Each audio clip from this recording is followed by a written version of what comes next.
Today on the show, I sit down for an exclusive conversation with Piers Morgan, journalist, gladiator in the court of public opinion, and one of the great lightning rods of our time. From his headline-grabbing clash with Meghan and Harry to his viral collision with Ye, Piers has built a career fearlessly doubling down where others retreat. And we're going to unpack some of his most controversial battles, as well as the ways in which he explores and confronts the stories that define and divide the world. From the Middle East to Trump's most polarizing policies, this is a rare conversation with a figure who doesn't just report on the world's battles, he steps into them, challenging power, opinion, and orthodoxy at every turn. Here we go. Keeping it real with Jillian Michaels. First of all, thank you so much for joining me. I'm so excited. How are you? Well, it's lovely to see you. I got to tell you what a bizarre feeling it is to be on your show and have just watched your interview with Ye and Sneeko and not be able to ask you about it. It is the most torturous feeling because I just want to say, did you want to punch Sneeko in the face? I have so many questions and I'm so excited. So I know your time is short. Question number one. I would liken your Meghan Markle moment to Joe Rogan's COVID moment. And I really want to know, Piers, you had to know you were calling out a Black princess with mental health issues. That is like running into a bus. What made you do it? Where did you get the balls, quite honestly, to take that one on? Because it was what so many of us were thinking, but nobody would have the nerve to touch. Because I thought I was dealing with a lying actress as well. And the bottom line is I was watching the Oprah Winfrey interview with Harry and Meghan, and I just knew they were lying. The stories weren't adding up. They were inconsistent. They couldn't get their years right on some of the more serious allegations of racism and so on. And there was one little story where they claimed the Archbishop of Canterbury, the most powerful churchman in the UK, had secretly married them 3 days before the televised wedding. Had he actually done that, we checked very quickly, that would have been a crime and he would have been sent to prison. And so because I knew that within minutes of them saying it and knew that was a lie, I then realized they were clearly just telling whopper after whopper. And it's been very interesting to see how the whole thing played out. You may notice that now they dropped all the claims of racism against the royal family. Harry turned it into, that was the media trying to spin that. It wasn't. It was him and his wife trashing the royal family as racist. We all heard it on Oprah Winfrey. Yep. Concerns about the skin color of their baby. What? Oprah said famously. Turns out there's never been any evidence for that. There never will be because it didn't happen. Not the way they were trying to spin it. And on the mental health stuff, that never appeared again either. So she apparently felt suicidal and went to somebody senior at Buckingham Palace who told Meghan Markle, you cannot have any treatment to help you with your suicidal thoughts. That story disappeared too.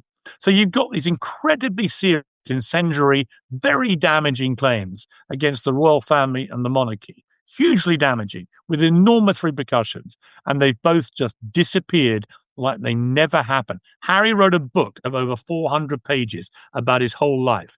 He never mentioned either of those two things in his book.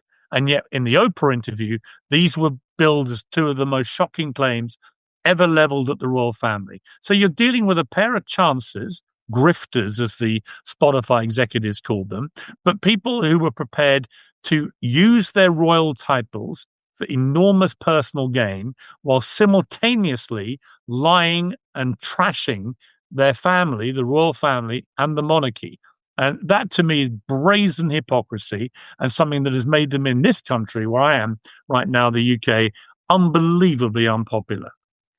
You've indicated now you can point to all of these things that didn't bear fruit, right? But in, I think it was 2021, you had to know that she was essentially a protected class to begin with. And you had to know it would beget all of the hell that you went through, so much so that you walked off of your show.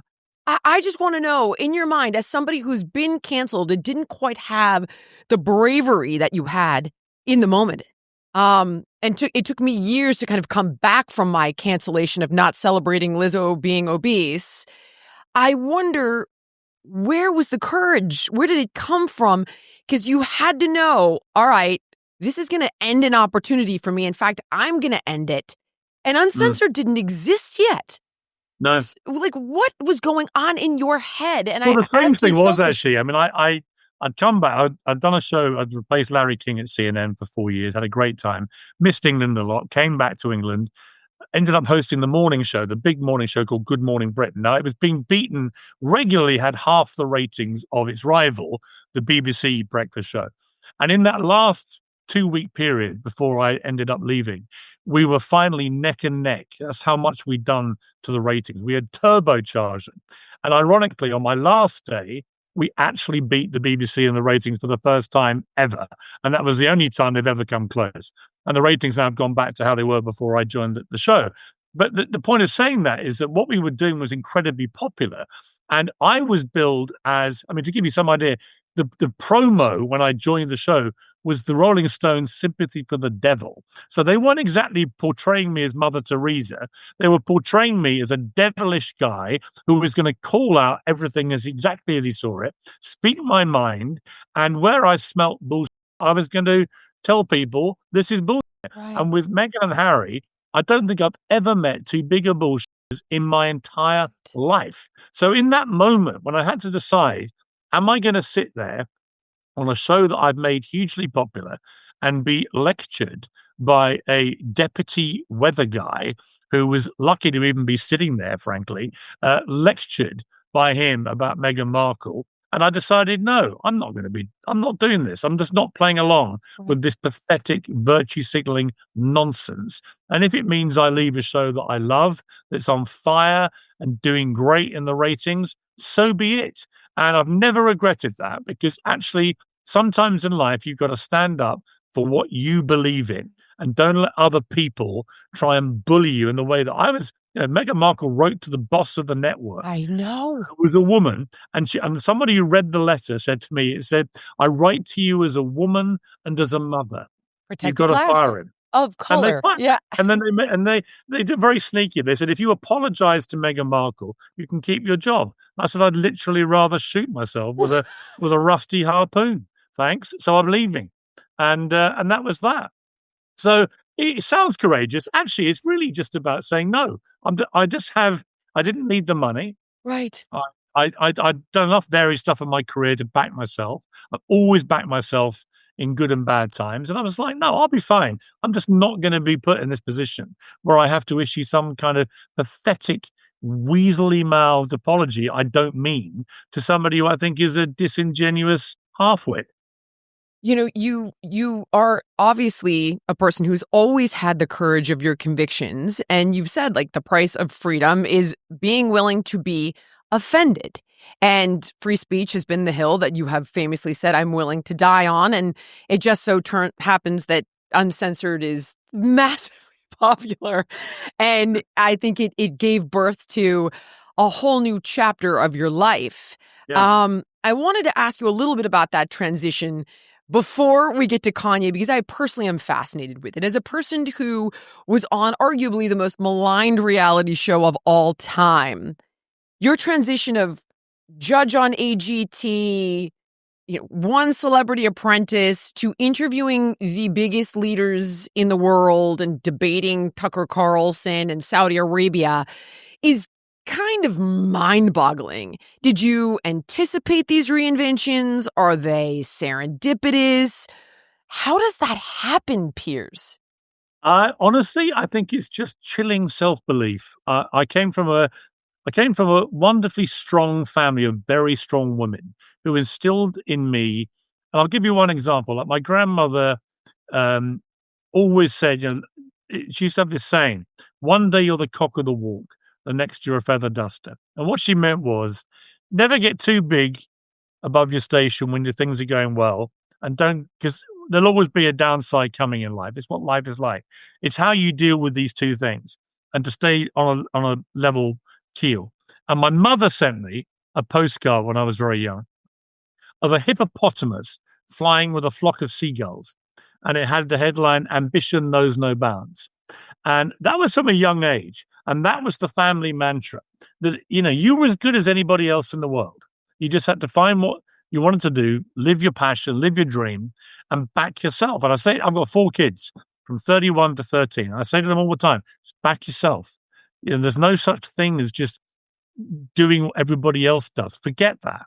Right. There's a big herd mentality you'll find out there. Don't be one of the herd. Find what you love, chase that dream, and there's no reason why you can't become the greatest of what you do that's ever existed. The only thing stopping you is yourself. And because I've always had that mentality, even when I've had downsides in my career, which I've had low moments, I've been fired from jobs and so on, but I've always seen them not as a negative, but as an opportunity. My sons will tell you, I bore them rigid with the same speech from Rocky Balboa in the 6th movie, which was the one that Sylvester Stallone did 20 years after the Rocky V, which was a turkey. So he had this terrible, terrible end to the franchise of Rocky V. And then he came back 20 years later and he made Rocky Balboa, a brilliant film. Because by now Rocky's stopped fighting, he's old, and he comes back out of retirement. But his son's a spoiled brat in his 20s who hates being Rocky's son, even though he secretly loves his dad and so on. And Rocky eventually has it out with him in the street. And he says, look, it will knock you down and keep you there if you let it. And the way that winning is done in life is not how hard you can hit. It's how hard you can get hit, right, get back up, and keep moving forward. Now, you know that, Jillian. I know that. I do. And we've learned the hard way. When I tell young people, understand life is hard, right? And you all get too cosseted now at schools when they brought in participation prizes for kids at school, where if you came last, you got a prize. I was like, how does that prepare you for the real world? How does that prepare a child for the adult world where you don't get a participation prize? If you come last, you get fired, right? And I just think this whole mindset has been so wrong for young people. And thankfully, I think that kind of wokery view of weakness is strength and so on is beginning to go, because we've realized how damaging it is. You should be encouraged to want to win, to be the best of what you can possibly be in life, to back yourself, to be a winner. These are good things, not things to be ashamed of. And if you come last, don't have a party with your friends celebrating how terrible you are. Just look at yourself in the mirror and say, I'm going to be better next time. I was never any good at athletics. I was a great cricket player when I was young. I was good at soccer, football, good at a few sports. Terrible at athletics. Both my brothers were great sprinters, jumpers, and everything else. But I used to always win the non-finalist race, which was for all the people who never made a final on sports day. I used to win that one. I was the best of the bad athletes. And I'm prouder of that than I am about anything I've achieved in my life. Because actually, what it showed me was even when I'm terrible at something, I would still have that competitive zeal to be the best of the losers. I appreciate that. I want to shift gears on you because I have got to ask you about the interview with Ye and Sneeko. So first question is, listen, you're a free speech absolutist. However, I have watched you talk about the fact that you think his account should be shut down on X. And you famously took inches off of his dick by giving him 32 million followers when he had 33. I mean, I was crying, laughing in the car at something that should arguably be an outrage. That said, what then makes you want to interview this guy? And I know you're like, I want to call him out on his BS, but do you feel like you got what you wanted out of that? Like we exposed him for what he is? Or no, where do you stand on that line? All I got out of it was a lot of global noise, which is always quite fun if you're doing what I'm doing. I think he got out of it what he wanted, which was to turn the whole thing into a bit of a joke and get publicity. I kind of thought he might do something, pull a stunt like that. Sneeko is like a little Andrew Tate light. Agree. He wants to be Andrew Tate, but he Yep. hasn't really got smarts to pull it off. He's just quite an annoying little sidekick. One of my favourite cartoon strips when I grew up was called Dastardly and Muttley. And I sort of see Ye as Dastardly and Sneeko as his little Muttley. Muttley was the sniggering little dog in the corner that would laugh at everything Dastardly did.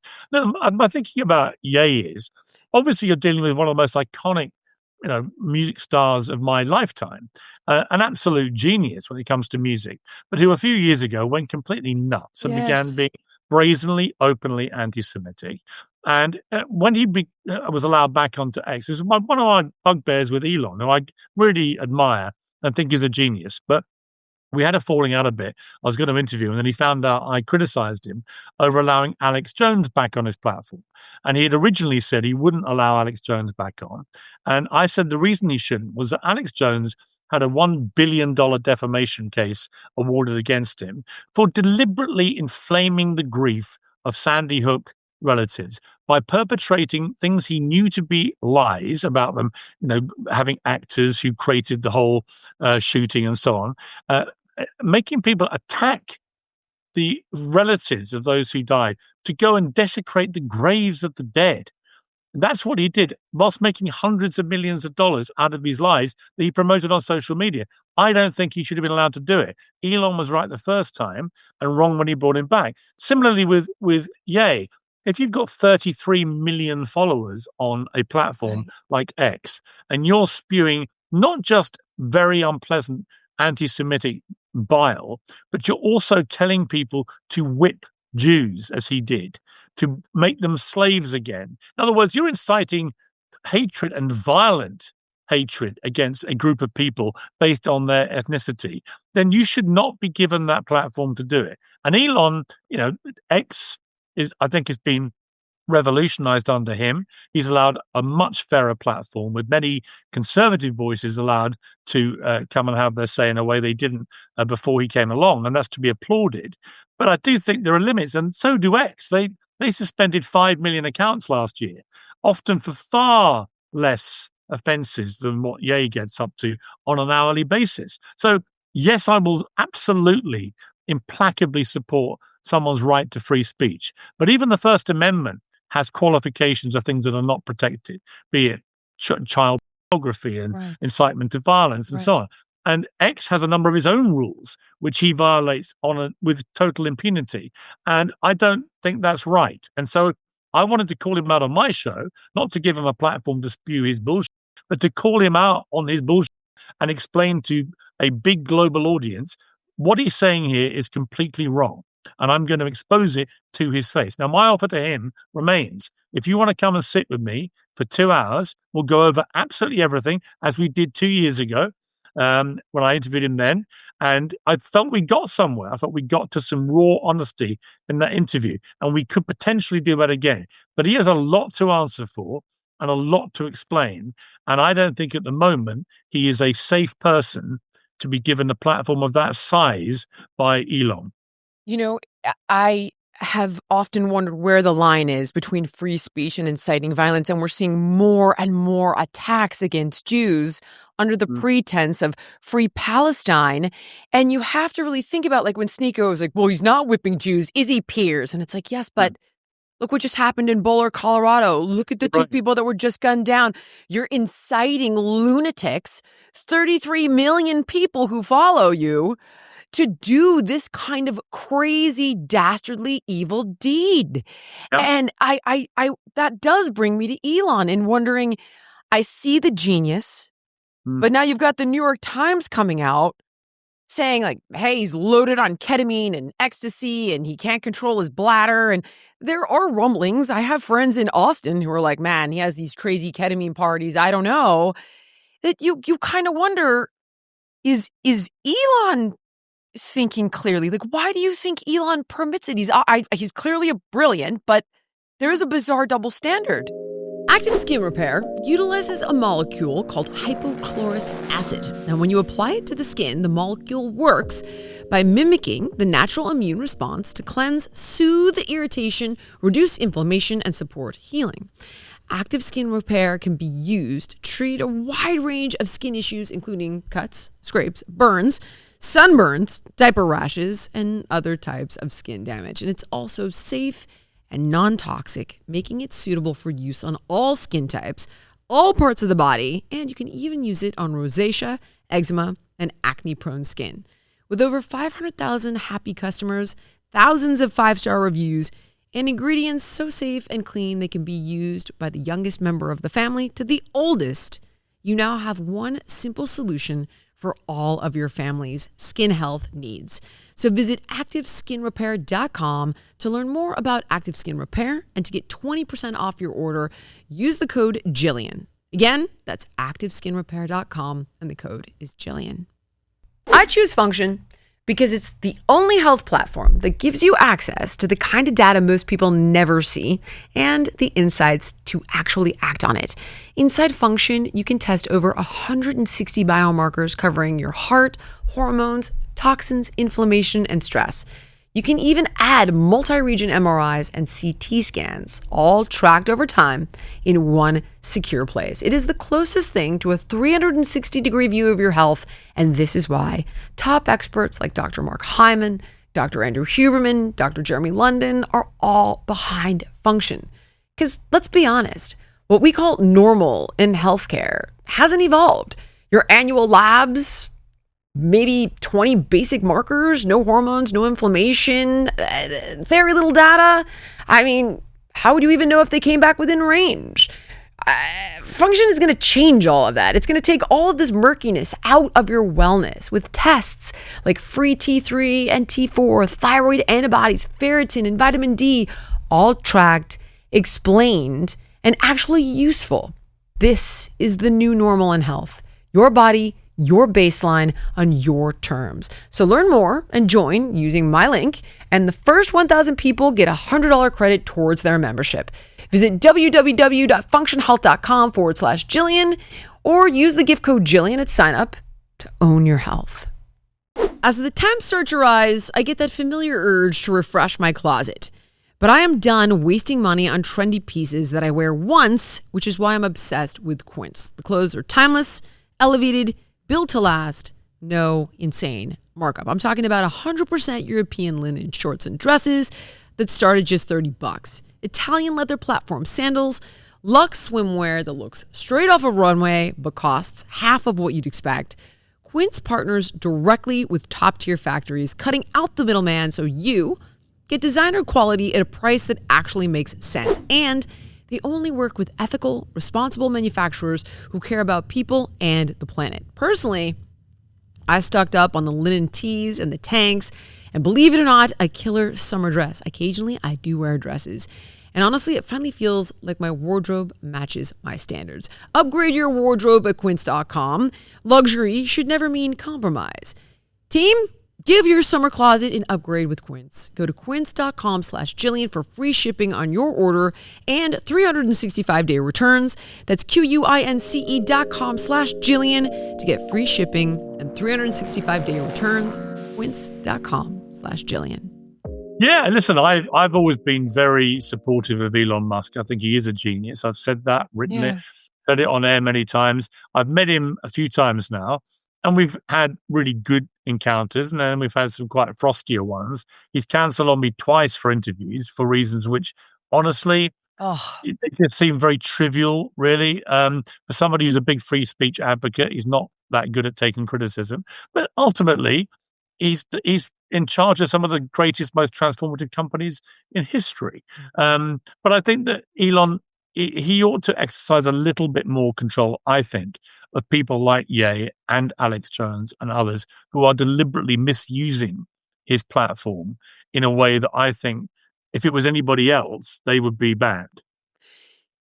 You have talked about not being as afraid of some of the things that are alarming people with regard to the Trump administration because you have a personal relationship with him.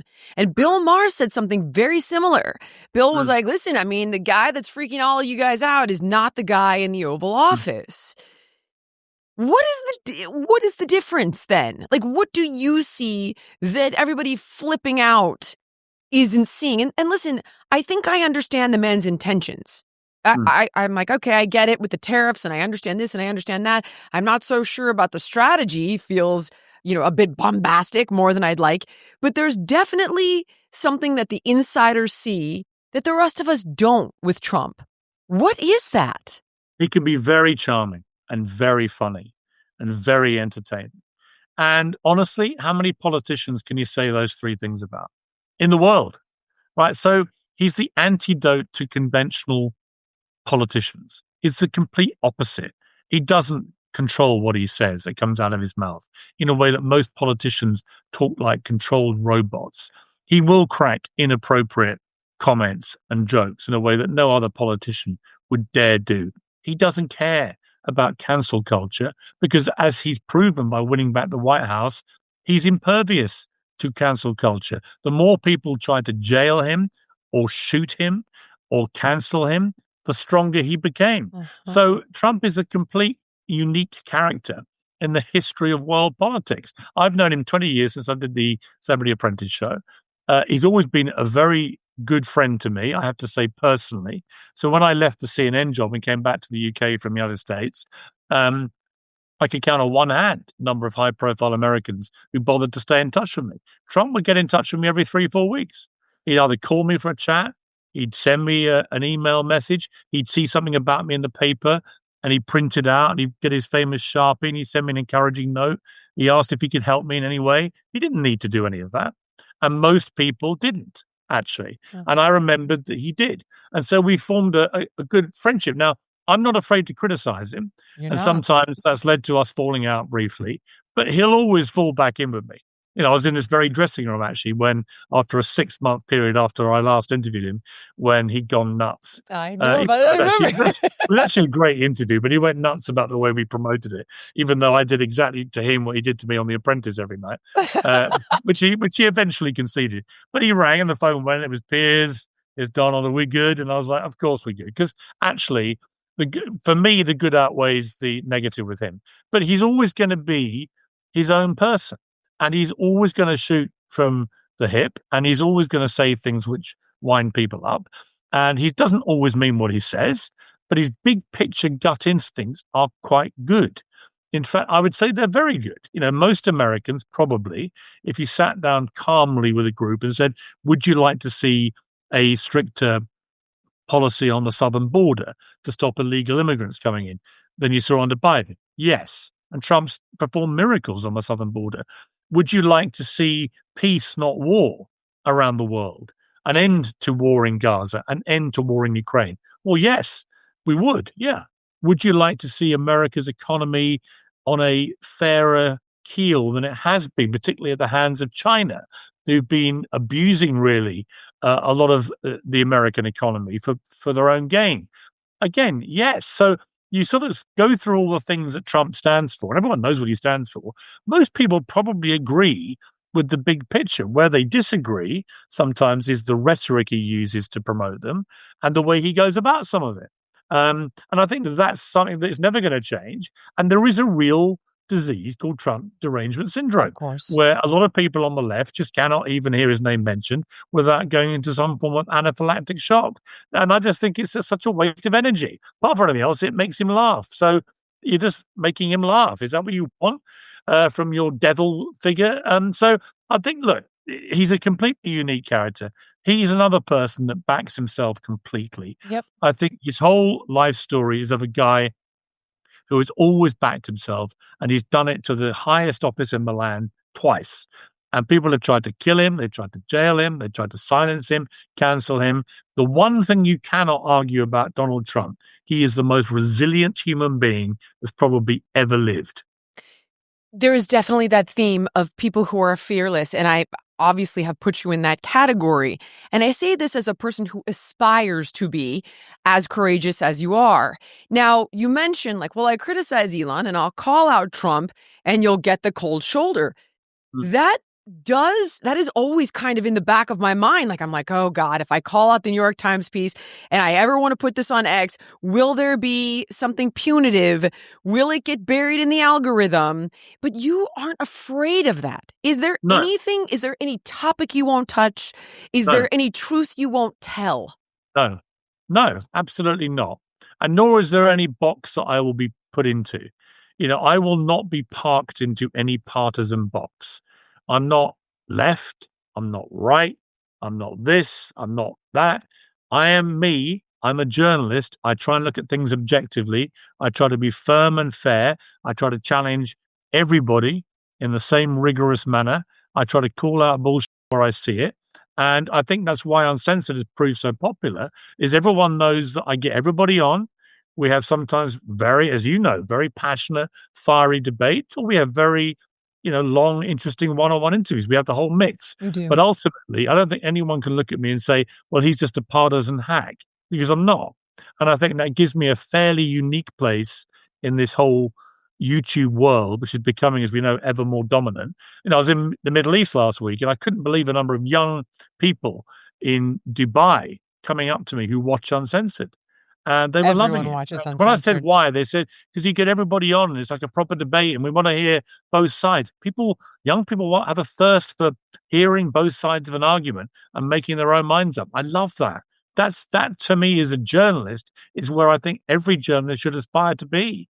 You shouldn't ever have people watching you going, well, he's obviously in that team or that team. That's not my job as a journalist. My job is to call things out with every team. I kind of liken it to, as a health person, when you hide spinach and brownies for kids, nobody on the right wants to listen to a left-wing show and nobody on the left wants to listen to a right-wing show. But when you get everybody on, you're exposing them to different perspectives, whether they like it or not. Yes. And it's such a massive public service that you're doing.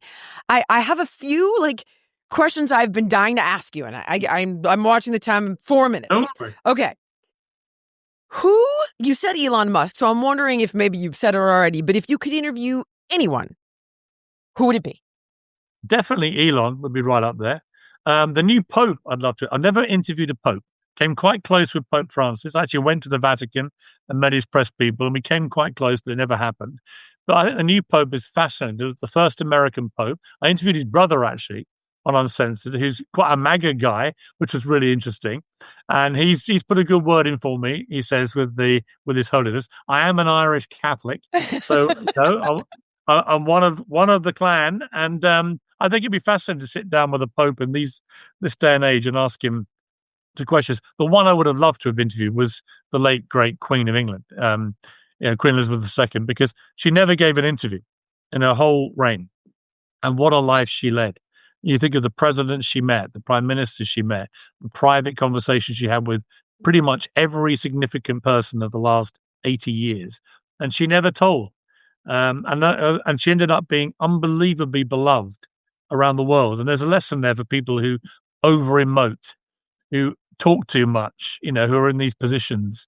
Either the royals, if you look at the way that Meghan and Harry have gone and compare it to the Queen ended up beloved after a 75-year reign, and these two have ended up loathed and reviled. And there's a lesson there. You can't scam your way to people's respect and admiration. You can only do it the way the Queen did it, which is to be there for the country when we needed her. And less is more. That is saying, never explain, never complain, and rarely be heard speaking in public. That was the Queen's mantra she got from her mother, the late great Queen Mother. And they were right. The more the royals talk, the less interesting they become. Same with movie stars, if you think about it. Jack Nicholson hasn't done a television interview in 45 years, I think. And he's still Jack Nicholson, the coolest cat in Hollywood, because we don't know that much about him. He never tells us. He just does these great roles. Okay. Of all the debates, Bill Maher, Tucker Carlson, of all the one-on-ones, which is your favorite and why? I'd actually say the one I did with Bassem Youssef, who's the kind of Arab Jon Stewart, because he did a half-hour interview with me right near the start of the war. And he was very pro-Palestinian. He's from Egypt. He was the biggest TV star in Egypt for a few years, and he got driven out when the military took over.